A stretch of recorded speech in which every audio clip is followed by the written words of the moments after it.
This woman, desperate to provide for her son, was willing to sell her daughter off as a bride to someone else because the family was so poor they couldn't even afford enough food. As the mother was about to give a piece of flatbread to her daughter to eat on the road, her son suddenly appeared, grabbed the bread, and ate it. Surprisingly, the woman told her daughter to give the bread to her brother and told her not to return home. The daughter, who hadn't eaten for 2 days, had no choice but to leave. The woman then went to the home of her husband, whom she had never met before. Her mother-in-law had prepared a lavish meal for her, a spread the woman had never tasted in her life. Just as she was sitting down, her husband appeared. To her surprise, he was incredibly handsome. When he realized she was his wife, he became so excited that he couldn't stop celebrating. It turned out that her husband was mentally challenged. Still, he lovingly peeled an egg for her, and the woman was so moved that she burst into tears. The mother-in-law shared that her son had been very smart before, but one day on his way to school, someone struck his head, leaving him with permanent brain damage. Just as she finished her story, a group of bad men barged into the house. They came to demand land to build a house. The mother-in-law insisted that the land was theirs and refused to give it away.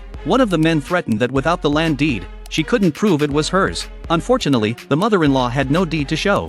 In a moment of quick thinking, the woman lied, saying the deed was hidden in the wall but couldn't be retrieved. Unexpectedly, one of the burly men went straight to the wall, rolled up his sleeves, and began smashing it open.